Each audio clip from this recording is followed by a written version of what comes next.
Наш первый сегодняшний гость – Вадим Мыжевских, студент Витебского государственного музыкального колледжа имени Ивана Ивановича Солертинского. Как вы могли уже догадаться, Вадим – гражданин Белоруссии, адыгскому зрителю он известен своей игрой на виолончели черкесских мелодий. Вадим, насколько удобно адыгская музыка ложится на виолончель? Честно говоря, игра наших мелодий на этом инструменте выглядит не очень удобно.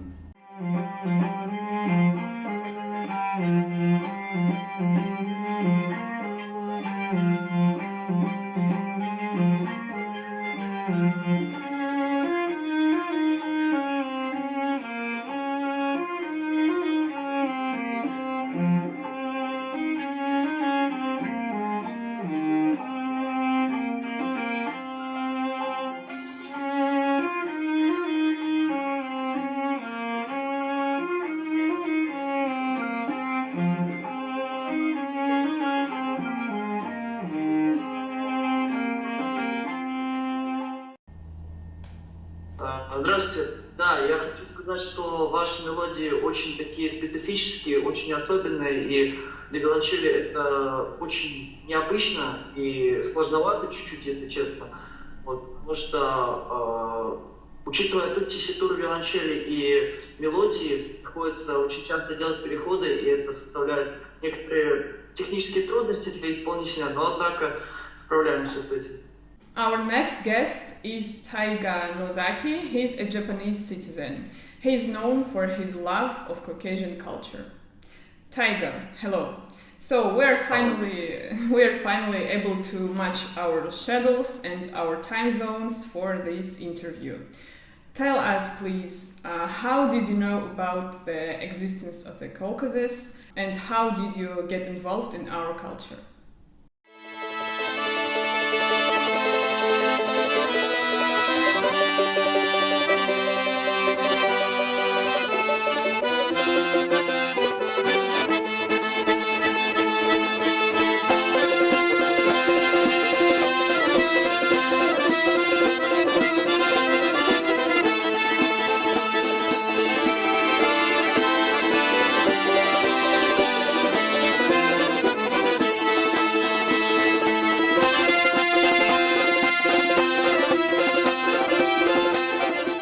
A few years ago, almost maybe 2 years ago, I just found traditional Caucasian dances and music in YouTube. That was my first contact at the time. It surprised me like that lightning hit me. Caucasian traditional dances have a lot of dance styles taste. It looks like ballet, martial arts, very powerful, and acrobatics. So beautiful and powerful and so exciting it is. I've never done anything in this time, but I thought in this time I don't want to learn Caucasian dance. So that unfortunately Caucasian dance school is not exist in Japan. So if I want to dance Lesginka and a lot of Caucasian dances, I have to learn by myself at internet. А как вы вообще узнали о существовании черкесов? Как увлеклись нашей культурой? Я начал интересоваться адыгской культурой с 2020 года. Я, честно говоря, абсолютно случайно наткнулся на такую замечательную книжку, как «Адыгский этикет», и я решил почитать, поинтересоваться, что это такое.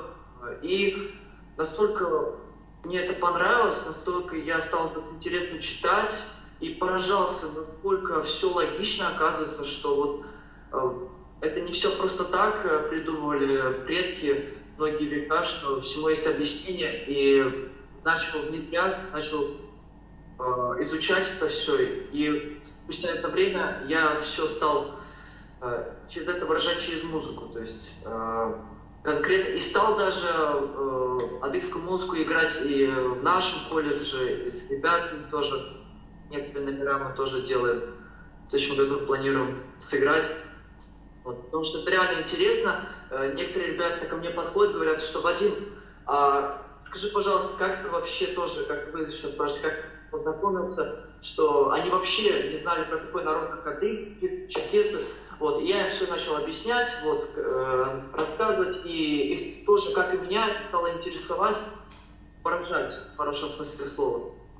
А в Беларуси вообще знают, кто такие черкесы? Или это вы только случайно узнали? В том-то и дело, что я, наверное, единственный человек из Беларуси конкретно. То есть, как бы, у меня есть знакомый друг, вот он в ветеринарной академии учится со мной в Витебске. Вот, он тоже адык, я с ним знаком лично. И вот я через него некоторые вещи узнаю, иногда через знакомых подписчиков в Инстаграме, некоторые вещи про АДГХ, не только вообще. А так никто. А почему из всего многообразия культур народов Кавказа вы выбрали именно культуру черкесов? Что в ней интересного и притягательного для вас, в том числе как и для музыканта? Конечно, мне как музыканту очень понравилась музыка адыгская, потому что ее ни с чем не перепутаешь, ни с абхазской, ни с карачаево-балкарской, ни с дагестанской какой-то музыкой. То есть это музыка, где есть своя история, своя культура, и это звучит так особенно, что для музыканта меня это тоже очень заинтересовало, и я решил пробовать перекладывать для виолончели. Вот. Но я также специализируюсь как контрабасист, поэтому некоторые вещи я на контрабасе делаю. Но... А быть может, вы влюбились в какую-то черкесскую девушку и из-за нее уже увлеклись культурой? Не раскройте нам секрет. Честно скажу, нет. Из-за этого дела. Нет. Why did you choose to study the Caucasian culture from the whole variety of world cultures? Why is it interesting and attractive to you? Anyway, I said Caucasian dance have a lot of dance styles, taste, and it's really amazing that it's not just dance, it is traditional style dance. Actually, I like history and ethnic cultures around the world. So the traditional Caucasian culture captured my heart in many ways. Sure. By the way, where did you get the Cherkeska, the men's national costume? This Cherkeska actually made by Tbilisi, Georgia, Gruzinski. This is made in Georgia, but other Cherkeska, Arigatai, is made by my Caucasian friends. She is Chechen, Nokhchi, but she is in Paris and she makes and dress. So she gave me really beautiful side, Nokhchin Chua, in my birthday. Oh, it's very cute. I'm really loving it. Hazir. Qama. Yeah, Qama. Yeah. Jan. Yeah. Yeah, right. Perhaps you fell in love with some Caucasian girl and because of her you became interested in our culture. Will you tell us the secret? I don't have a romantic story, but I will tell you, I've never had a girlfriend because I'm already loving Kafkas. Anyway, I guess Caucasus is my life and my everything since 2 years ago, so I'm just nerdy Caucasian lover.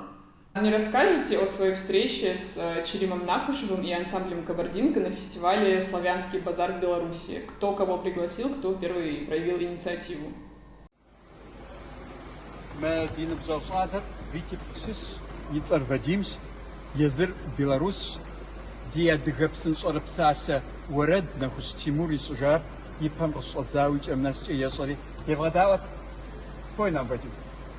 Бейкуда бейдан, ори ухасари сахабиша сахасахачан, чан сахасахачан, ина хупаси пару ша, хуца хуца пса, на сам хас пса, Де, ваш, ми кумак, нахон, там шише.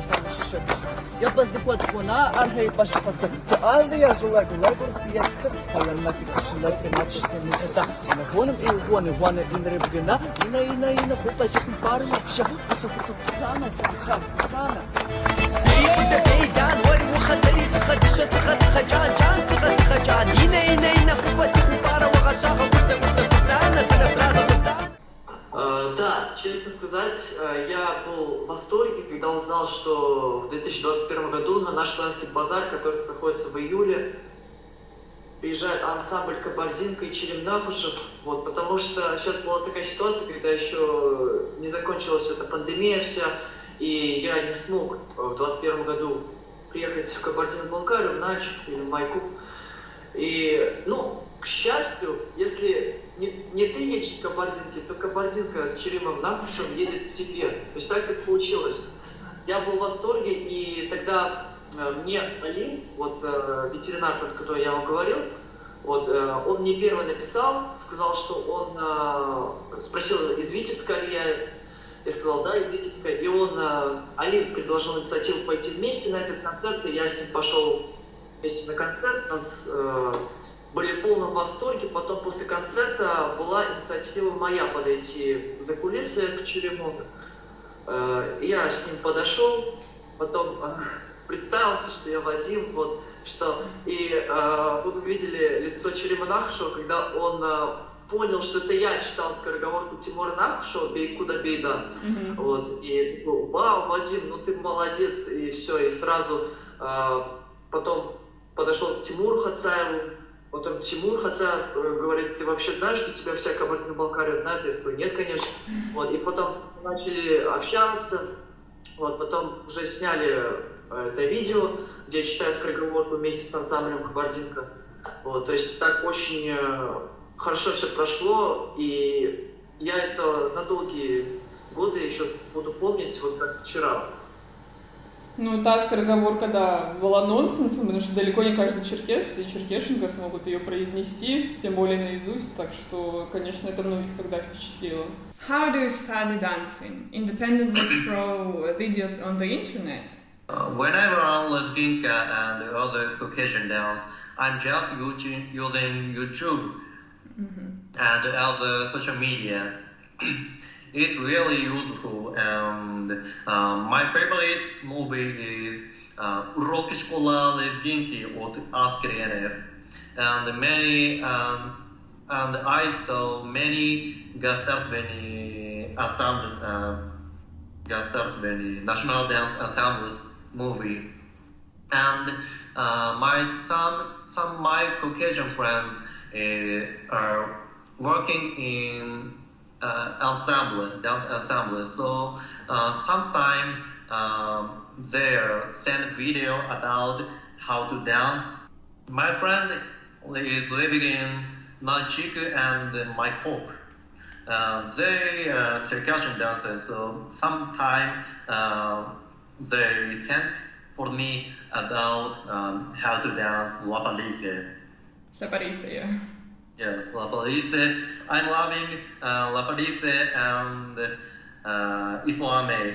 Yeah, it's interesting. And ensemble Kabardinka, Причерноморских Адигов, and Fulome.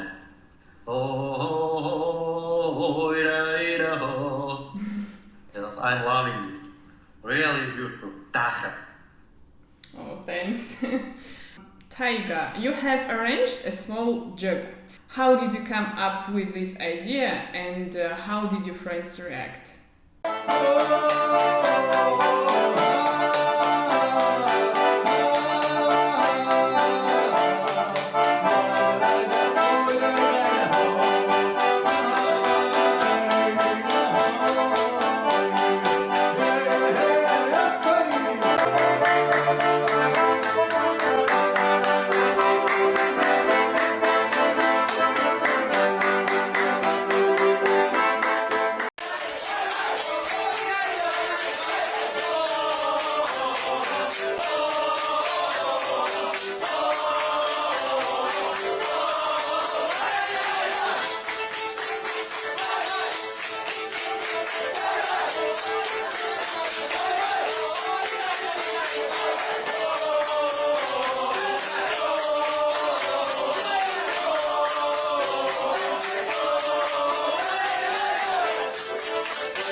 it's not my university. I'm not student. But sometimes I'm dancing and talking with ethnic cultures researching group.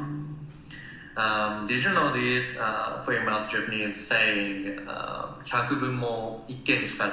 It is famous Japanese word. It means it's better to learn everything by looking at it directly than by writing you or using word.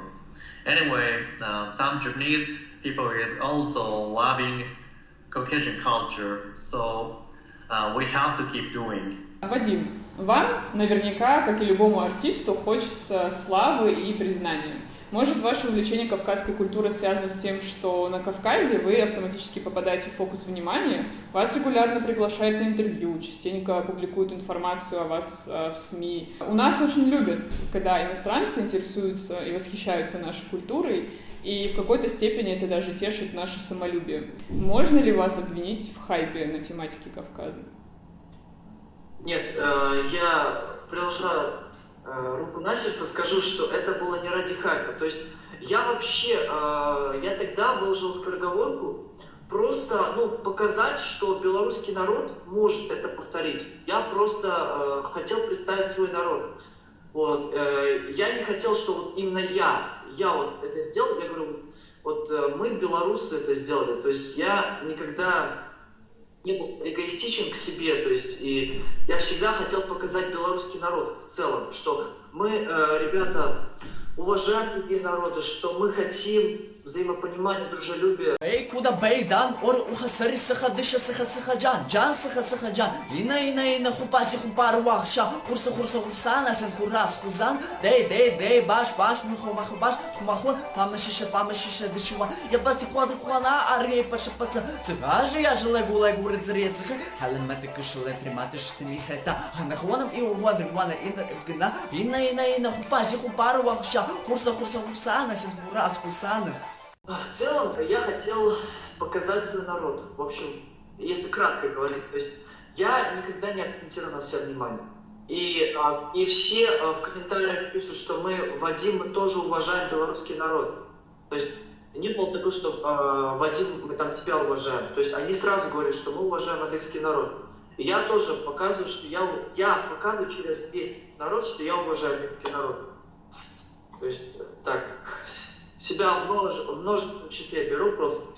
You study the culture of the peoples of the Caucasus as a whole, but there's a lot of peoples in the Caucasus.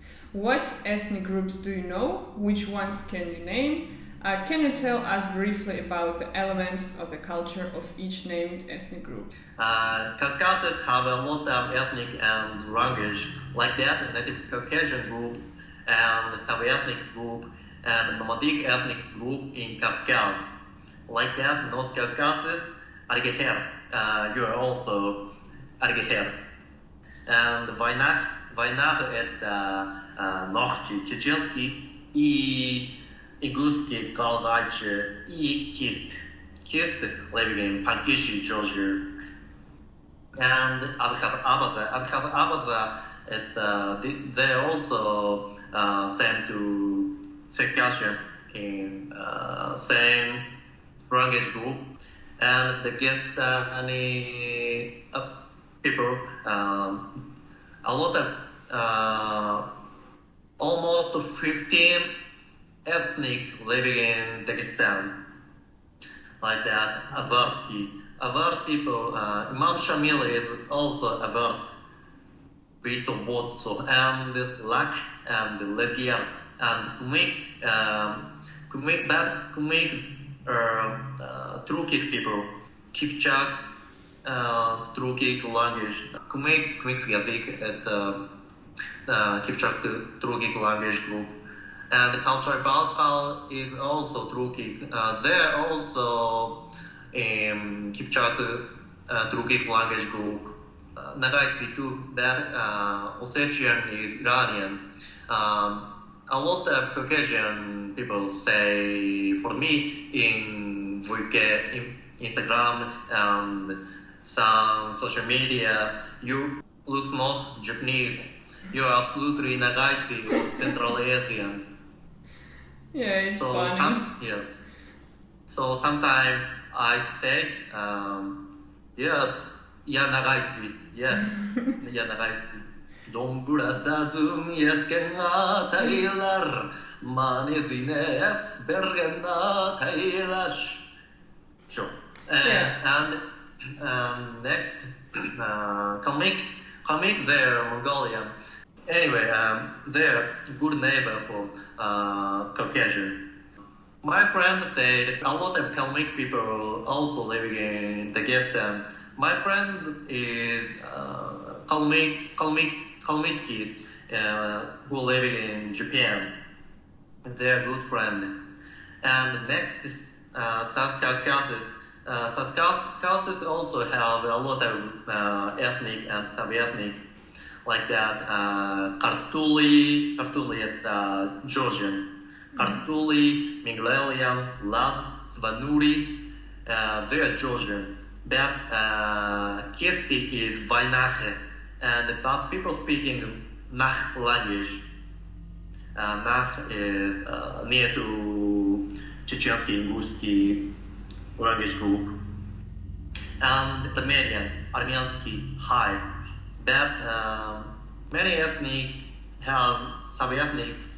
So like that, Circassian, Adgeher, they're Native Caucasian. They have 12 tribes and living in northwestern Caucasus and a lot of diaspora. And they have Havze and Nartsaga. Actually, my friends who living in Japan, they're Kabarde and Ubich. They are living in my Kabardian friends living in Tokyo and Nagano, and my Ubich friend living in Osaka. Anyway, I'm loving a lot of Circassian tribe, Abzak, Bethlene, Bjerg, Hatupai, Kabarde, Mamheg, Nadkhoj. Shapsugi, Chemirgoi, Ubich, Yenergoi, Jane. Anyway, a lot of sub-ethnic also living in Caucasus. Vainaksky also, Novchi Galda Kist. They're also native Caucasian. They're really brave and kindness people. I'm loving Novchin Helihel. Novchin Helihel is Chechensky tanец, dance of Chechen. And Halhal is Gagai, Ingusky tanец, Halhal and Halhal. Almost foreign people think a lot of Caucasian dance is same thing, but no. Like that, Circassian is dancing Islami, Lapalise, really noble style dance. But Chechensky is really powerful, Novchin Helhel and Galgai Helhel. And Dagestansky people also have dance style, Dagestani style. So anyway, I meet Lezgin and a lot of Caucasian dance also have style of ethnic. Your knowledge of Caucasian peoples is very good. Yeah, really. Thank you so much. And Azerbaijani people. Azerbaijani is also Turkic people, but Turkic of North Caucasus, their Kipchak Turkic language group, but Azerbaijani people is Oghuz Turkic peoples language group. Anyway, I have a lot of friends who living in and who from Azerbaijansky. Sometimes I'm dancing on stage of Tokyo. I'm dancing with Azerbaijani friend. She's also really good dancer. And sometimes I'm dancing Azerbaijani dance too. I'm loving Azerbaijani Shalahu. It is really fast dance. I think Azerbaijani and Dagestani dance steps are fastest moving of dance step in around the world. Absolutely, 100%. Вадим, а вы бы хотели выступить когда-то на концерте адыгской музыки? Недавно, например, в Московской филармонии прошел концерт камерной музыки адыгских композиторов. И если бы вас пригласили, как бы вы отреагировали? Я с удовольствием бы выступил. Дело в том, что я уже подавал письмо на Министерство культуры с просьбой выступить на мероприятиях, потому что в этом году столетие Кабардино-Балкарии, и я хотел выступить бы на одном из этих мероприятий. Вот. И я отправил письмо, и сейчас они не ответили ничего до сих пор, поэтому А когда вы я направили? не знаю. Я направил ее еще, получается, в начале апреля, да. В течение месяца, согласно закону об обращениях граждан, вы, конечно, должны были уже ответить. И это, конечно, очень плохо, что вас проигнорировали, но будем надеяться, что все сложится в итоге. Очень жаль, конечно. Я просто не знаю, повторно им писать или нет, потому что там я вообще через Наукан это все выяснял, и он говорит, что сейчас могут быть какие-то проблемы с почтой. И вообще, сейчас, так как спецоперация идет в Украине, то любое мероприятие могут отменить. Вот. Следует сначала поинтересоваться, зарегистрировали ваше обращение или нет, а потом уже в течение месяца с регистрации вам должны, конечно, дать ответ. Может быть, оно не дошло, но, скорее всего, просто не посчитали нужным ответить, к моему большому сожалению.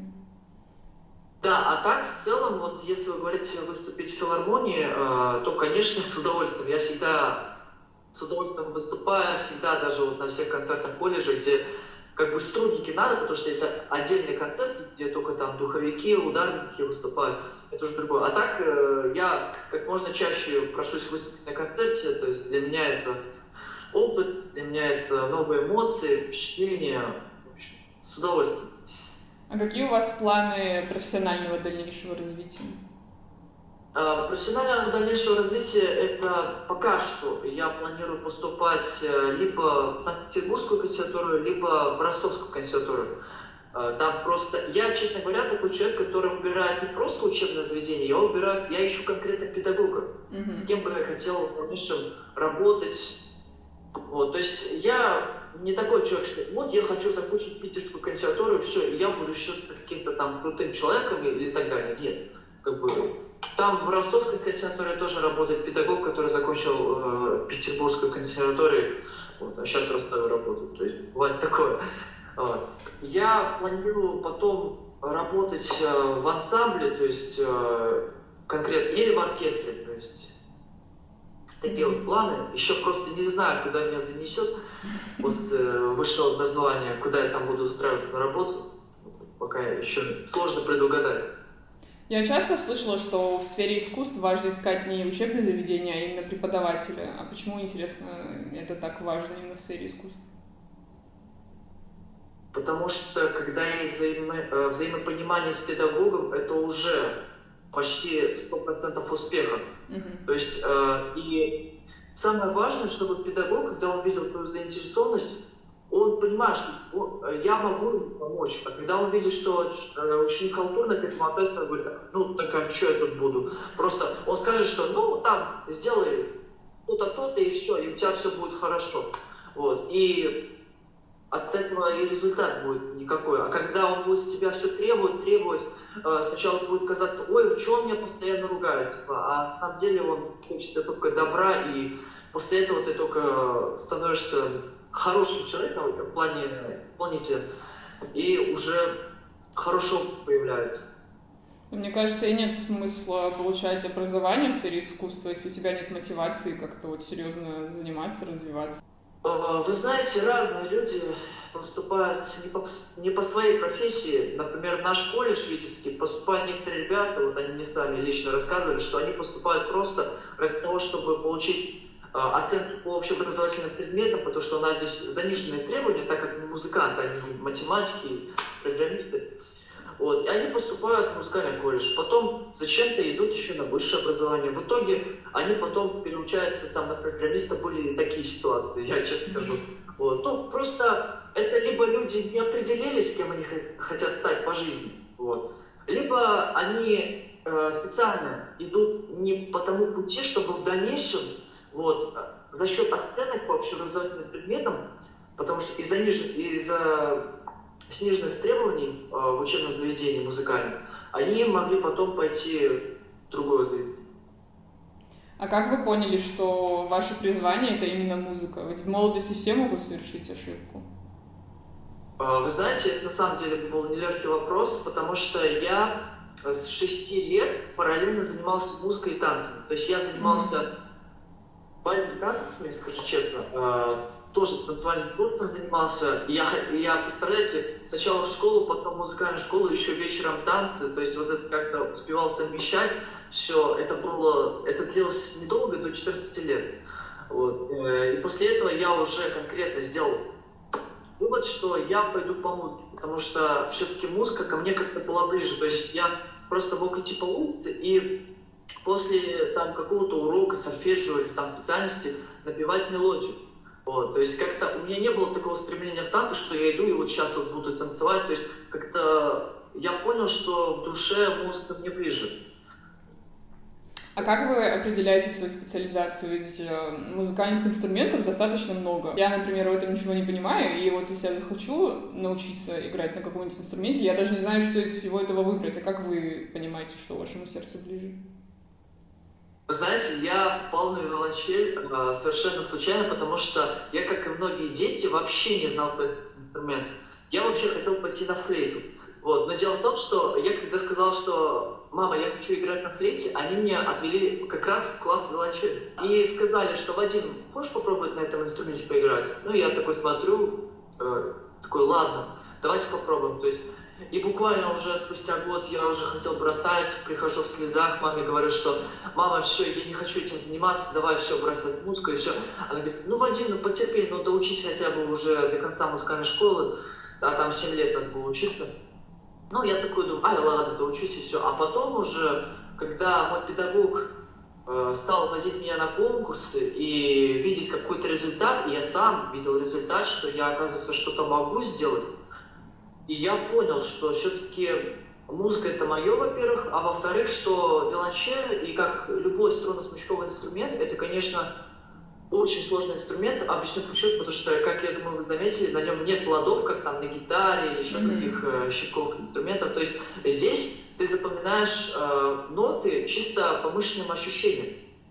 Ты уже визуально так понимаешь, где какая нота находится, и спустя миллион повторений ты запоминаешь, где ноты. Только вот так вот мы это все добивались, и поэтому вот сейчас в музыкальном колледже немногие поступают на смычковые инструменты, потому что уже огорчаются, что они там до сих пор не научились играть абсолютно чисто и бросают это дело. Вот такие вот дела. То есть немногие выдерживают, надо иметь стрессоустойчивость, чтобы вот повторять, и потом уже чистить интонацию, чтобы она была хорошей и так далее.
А у вас в семье или в роду есть родственники, которые также музыкой занимались, или вы первые в своем роде, как говорится? Вы знаете, у меня родители программисты, и дедушка с бабушкой тоже они не связаны с музыкой. Я, можно сказать, единственный человек, который пошел профессионально по музыке. Хотя мои родители, вот папа там на любительском уровне играет на гитаре, мама тоже занималась в музыкальной школе, ее сестра занималась в музыкальной школе. То есть, как бы, ну, они не доходили там до музыкального колледжа, просто музыкальная школа и все. То есть, ну, частично были связаны с музыкой, но не было так. А сталкивались ли вы с непрофессиональными педагогами, которые, может, себя как-то неэтично вели или неэтично оценивали вашу игру на различных инструментах?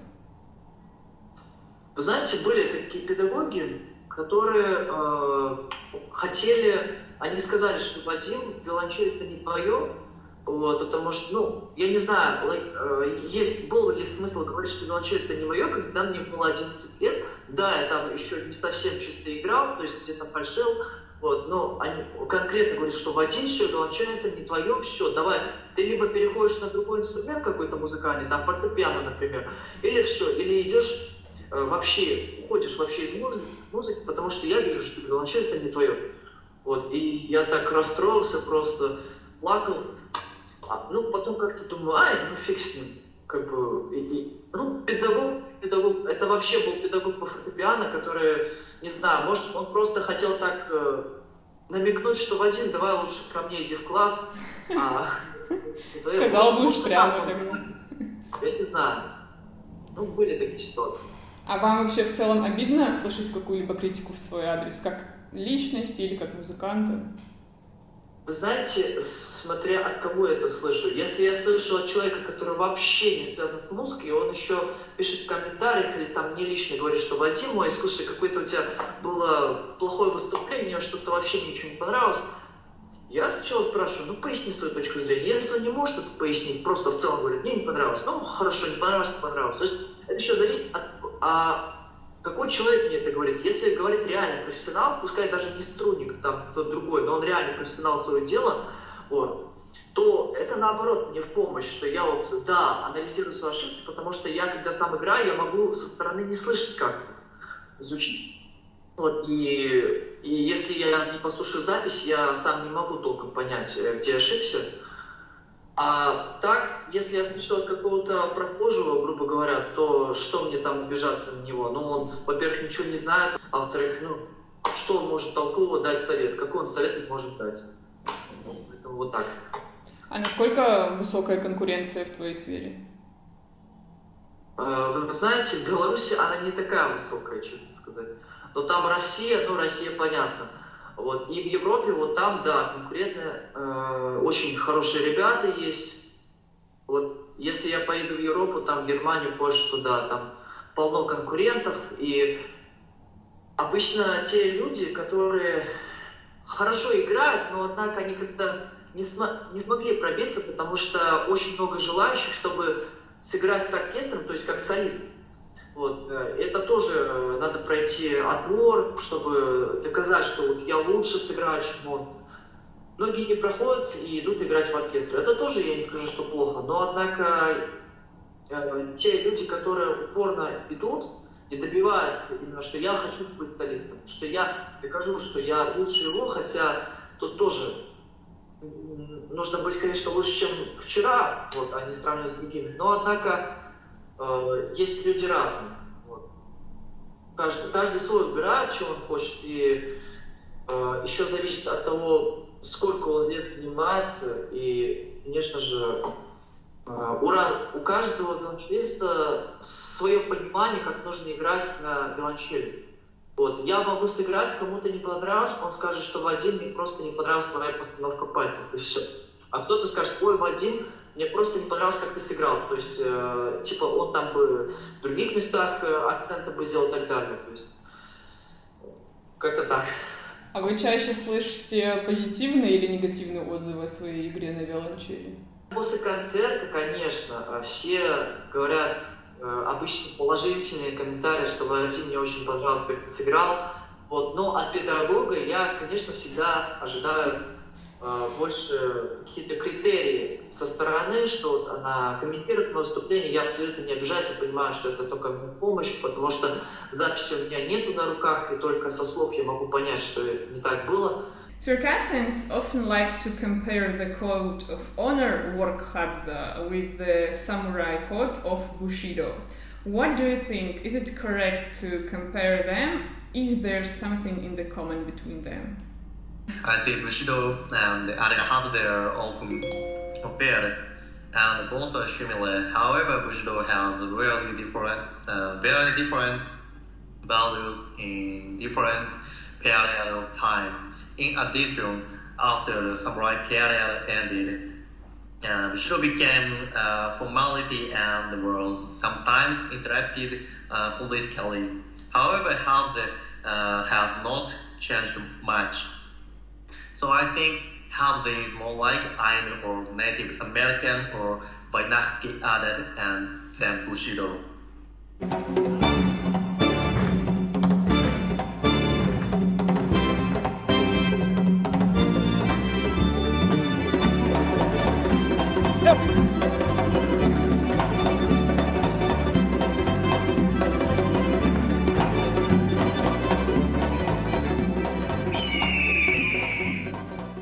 Surely you, like any artist, want fame and recognition. Maybe your passion for Caucasian culture is due to the fact that in the Caucasus you automatically fall into the focus of attention. You are regularly invited for interviews, information about you is often published in various groups as well as in the media. People in the Caucasus really like when foreigners are interested in their culture and admire it. And to some extent, it amuses our pride. Can we accuse you of hype on the topic of the Caucasus? I'm just loving Caucasian culture. There are few resources in Japanese on Caucasian culture. So I have to start to use the internet to get information from the local media and local people. So initially, I didn't think I would be famous in the Caucasus at the time. So I'm grateful to all of my Caucasian friends to have with us and I don't think these activities are hype because Caucasus have really great culture. It's true, absolutely. So I'm just having fun learning Caucasian culture, and I don't want to spread the wonderful culture of the Caucasus to Japan. Some Japanese people learn about the cultures of Georgia, Armenia, and Azerbaijan, but they don't want to know about North Caucasus and other Caucasian countries. Most Japanese have never even heard of Adiga, Dagestan, and Chechnya, Kabardino-Balkaria, Karachay-Cherkess, and other countries. Unfortunately, they know only about political or economic subject only, but it's also not famous in Japan. So only researcher and political people and economic people only know this place. So they almost think Caucasus is danger place. So Japanese Ministry of Foreign Affairs also classifies the North Caucasus as a danger area, level 3. But all Caucasian countries have really great culture, history, and tradition. So I think Caucasian culture is one of most beautiful and greatest culture in around the world. So I don't want to more know and more learn about Caucasian culture and Caucasian history and Caucasian tradition. And I don't want to spread it to Japan.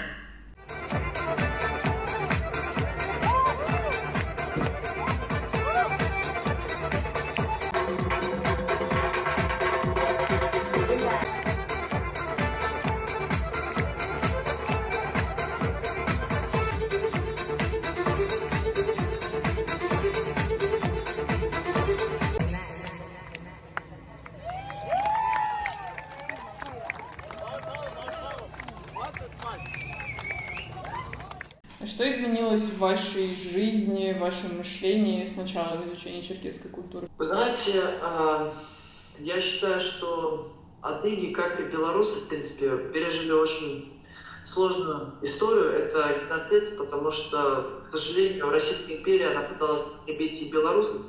И белорусский язык сохранился благодаря тем людям, которые жили в деревне.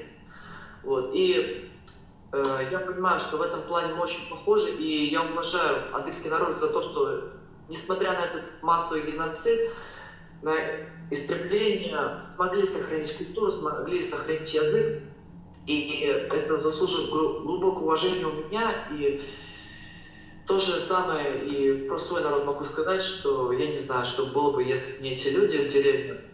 Вот. Только они смогли как-то сохранить свои диалекты, свою историю, песни, потому что сейчас идет русификация белорусского народа.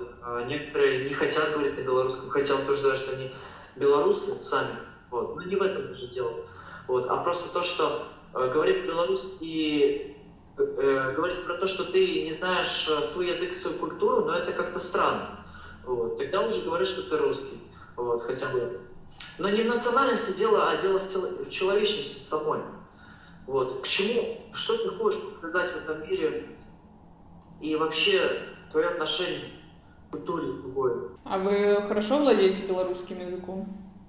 Да, я на самом деле сам говорю на нем, но понятное дело, что если там ко мне подойдет прохожий и начнет говорить на русском, я, понятное дело, чисто по-человечески, я, конечно, перейду на русский язык. Но так, по закону, я могу говорить на белорусском с ним, и если он скажет, что я не понимаю на белорусском, я могу сказать, ну извините, твои проблемы, как бы у нас, я имею полное право говорить на белорусском и не переводить на русский. Вот. Но вообще, как бы, я не обижаюсь на тех людей, которые говорят на русском, как бы их право. Вот. Главное, что мы друг друга понимаем, это самое главное. И не знаю, я всегда поддерживал свою культуру, и те ребята, которые утверждают, что белорусский язык, там, белорусская культура спустя 100, может, чуть больше лет вообще исчезнет, но я просто теряю это уважение, потому что он говорит, что все перейдут на русский язык, но это тоже глупо, честно сказать. Я считаю, что так никогда не будет. А в школах у вас обучение на каком языке проходит? На белорусском? У нас обучение проходит на белорусском и русском. То есть сам педагог, когда он приходит в класс, но если только это не урок русского языка или английского, то педагог, у меня были разные педагоги, кто-то из педагогов приходил и начинал говорить по-русски, кто-то приходил и начинал говорить на белорусском. Вот. И я и на русском, и на белорусском понимаю, не без разницы. Вот. Просто и разрешается писать на уроке, даже если это урок русского языка, если там не диктант, ни что, то просто какие-то определения там, то можно писать на белорусском. Никто не запрещает. Как тебе удобно.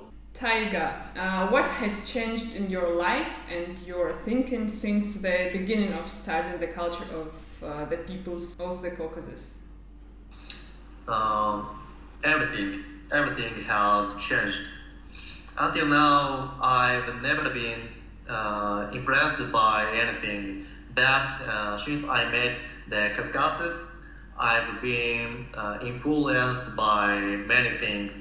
Like that, I used to have pessimistic thoughts, but after I touched on the spirit of the Caucasus people, I stopped thinking about it. They're really kindness, and they have bright personality and passion. Sure, Anyway, I'm really grateful to all of Caucasian friends. They're really good people.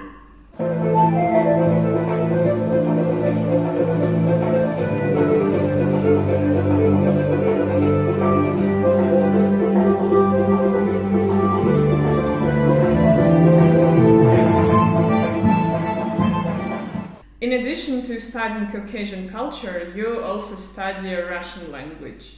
What are your success? I'm not sure that my Chechen friend is teaching Русский язык for me, and I'm teaching Japanese for them.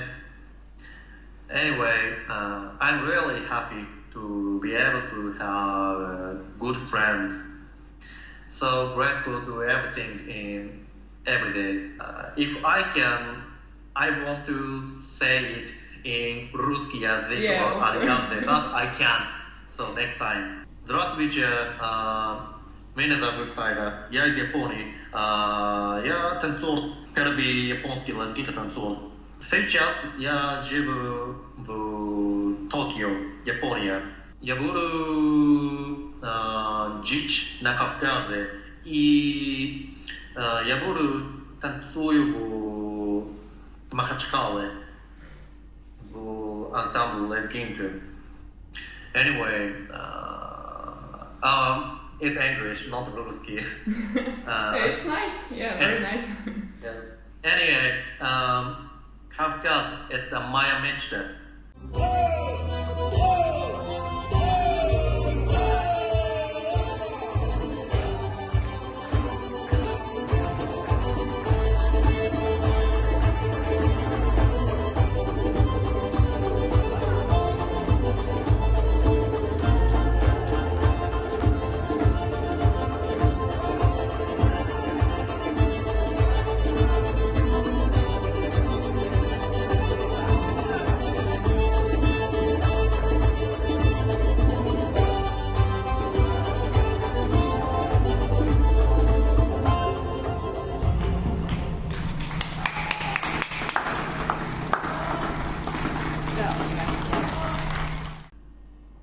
So my next question was, are you planning to visit the Caucasus? So you started to answer this question. Дагестанский state dance ансамбль государственный армический заслуженный ансамбль танца Дагестанской республики ансамбль Лезгинка is inviting me. I want to say cool name. Yes. So I will go to Kafka in a few years later, absolutely. I don't want to learn Lezginka and a lot of Caucasian culture and a lot of things in Kafka, inshallah. My Circassian friends also inviting me, so I will go to Nalichiki and my pop too. Anyway, I do want to learn Circassian dance and how to play Zurna. Oh. Yeah, I see it. Zurna and Shkapshin. Yeah, Shchepshina. Where Kamila. Great. Interesting. Please, Rahuta. Who gave it to you? My Kabardian friend who living in Tokyo. She's named Lana Svetlana. She is Kabardi. She is really kindness and she is really good, my friend. А планируете ли вы посетить Кавказ? Вы, в принципе, частично уже ответили на этот вопрос. Да, я планирую посетить Нанчик, Майкоп и другие города. Меня уже с нетерпением, насколько я понял, ждут. И Науркан Битоков, Тимур Нахушев. Эти люди тоже сказали, приезжай, мы тебя пригласим на Джегу. Будем рады тебя видеть, показать свою культуру. Вот. Я пока что планирую в августе приехать, если ничего не испортится, ничего у меня не поменяется, то пока что в августе планирую, потому что у меня учеба заканчивается 25 июня. Вот. В июле там будут свои дела. Ну, планирую, в общем, такие. Вот, кстати, по поводу джеб, насколько я поняла, вы учитесь именно вот музыкальной культуре, а не хотите ли научиться танцевальной эдакской культуре? Я из-за того, что уже занимался танцами, у меня уже есть какие-то танцевальные способности, скажем так, небольшие, то я хепарисы там, убах-хафа, то я учу их по видео. По видеоурокам, хотя иногда я просто могу смотреть даже выступления и какие-то движения, брать у них, повторять. Вот. Это там Ислам Мах, например, вот он дает уроки, у него беру уроки на YouTube. Ну, научиться я всегда, да, буду рад, если согласятся мне дать мастер-класс, я почему бы нет, я только за. Всему научиться, все узнать как можно больше. То есть я человек, который любит узнавать, и, в общем, так.